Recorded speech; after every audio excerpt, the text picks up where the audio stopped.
Te damos la bienvenida a un nuevo audio de la hora silenciosa de Palabra de Vida, donde líderes alrededor del mundo compartirán con nosotros. El día de hoy escuchamos a... Hola, soy Fernando desde Asia Central. En esta ocasión, en la hora silenciosa, estaremos meditando en 2 Tesalonicenses capítulo 2, versos 13 al 17. Y te invito a que me acompañes en la lectura. Pero nosotros debemos dar siempre gracias a Dios respecto a vosotros, hermanos amados por el Señor, de que Dios os haya escogido desde el principio para salvación, mediante la santificación por el Espíritu y la fe en la verdad, a lo cual os llamó mediante nuestro Evangelio para alcanzar la gloria de nuestro Señor Jesucristo. Así que, hermanos, estad firmes y retened la doctrina que habéis aprendido, sea por palabra o por carta nuestra. Y el mismo Jesucristo, Señor nuestro y Dios nuestro Padre, el cual nos amó y nos dio consolación eterna y buena esperanza por gracia, conforte vuestros corazones y os confirme en toda buena palabra y obra. Pablo escribió este pasaje para animar a los creyentes y los exhortó a estar firmes y retener la doctrina en medio del sufrimiento. En el capítulo 1, verso 4, vemos que estaban bajo persecución y tribulaciones. Por otro lado, en el capítulo 2 se resalta el peligro del engaño. Lo podemos ver en los versos 2 y 3, cuando dice: no os dejéis mover fácilmente de vuestro modo de pensar. Nadie os engañe en ninguna manera. Entonces, en medio de todas estas dificultades, ¿cuál es el argumento de Pablo que fundamenta su exhortación? ¿Por qué estos hermanos en Tesalónica debían obedecer?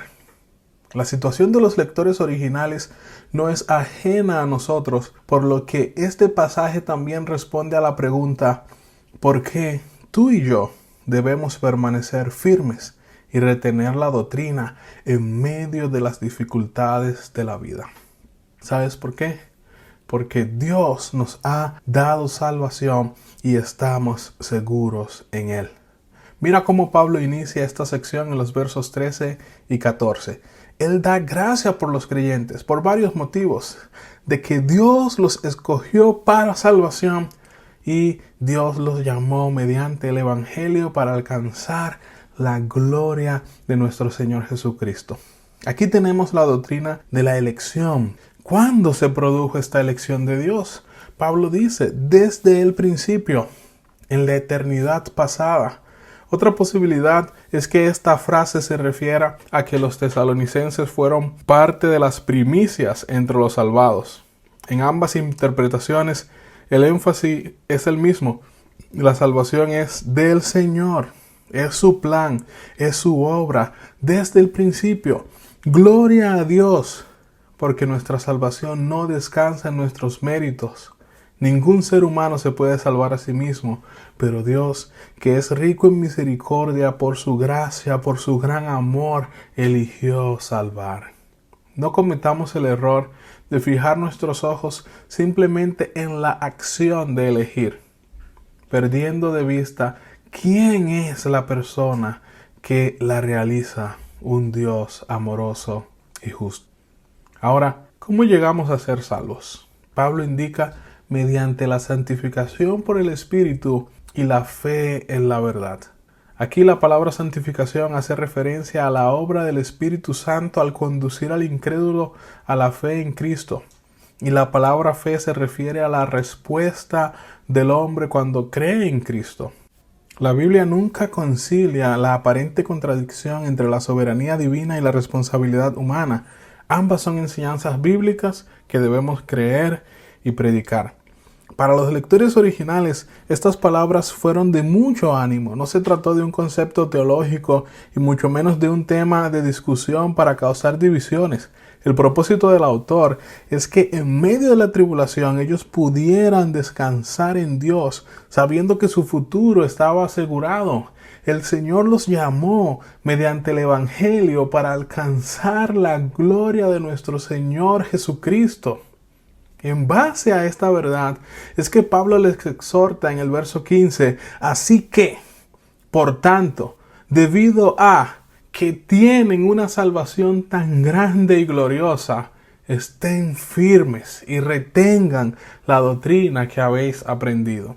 Estad firmes quiere decir no se alejen de la verdad del Evangelio, y retener significa guardar con firmeza, atesorar. Sin duda, esto fue un desafío para los tesalonicenses y también lo es para nosotros hoy. Satanás usará sus mentiras para alejarnos de la verdad de Dios, pero el Señor nos provee de todo lo necesario para permanecer firmes. Estar en el campo me ha permitido conocer personas que han atravesado por sufrimientos parecidos a los lectores originales. Un pastor me contó cómo su hijo comenzó a preguntarle sobre el suicidio y le decía que si los creyentes podían ir al cielo después de suicidarse. Esto sin duda le preocupó en gran manera, pero no daba con la razón por la que su hijo comenzó a tener este tipo de inquietudes. En ese mes llegó la pandemia y su hijo dejó de ir a la escuela. Ahí él se enteró de que su pequeño estaba bajo un bullying severo en la escuela, y entonces este pastor comenzó a enseñarle a su hijo sobre su identidad en Cristo, sobre el sufrimiento por la causa de Cristo y la gloria futura para los creyentes. Hoy este adolescente está asistiendo a la misma escuela. Ahora tiene amigos, está firme siendo de testimonio y prosperando en medio de las dificultades. La verdad de Dios marcó la diferencia en su vida. Nuestra esperanza en Cristo debe afectar cómo vivimos ahora en el presente. Pablo lo expresa en su oración final en el pasaje. Y el mismo Jesucristo, Señor nuestro y Dios nuestro Padre, el cual nos amó y nos dio consolación eterna y buena esperanza por gracia, conforte vuestros corazones y os confirme en toda buena palabra. ¿Y en qué más? Y toda buena obra. Dios tiene propósito con tu vida y está a tu lado. No estamos solos. Lo que empezó en el pasado, en la eternidad, llegará a su clímax en el futuro, en la eternidad. Ciertamente participaremos de la gloria de Dios. Y amigo, tú que me escuchas y aún no tienes esta esperanza viva, si esa es tu condición, hoy es día de salvación para ti. Cree en el Señor Jesucristo y serás salvo. Ser salvo no significa simplemente salvación del infierno, aunque esto está incluido en ella. Significa salvación del pecado, salvación de la culpa y del poder del pecado, salvación de tus dudas, salvación de tus temores, de tus problemas, salvación del dominio del diablo sobre ti, salvación en toda su plenitud, de principio a fin. Ven a Cristo hoy. Dios te bendiga. Gracias por escucharnos. Recuerda que este audio no reemplaza tu tiempo a solas con Dios. Te animamos a que escribas tus aplicaciones personales. Hasta mañana.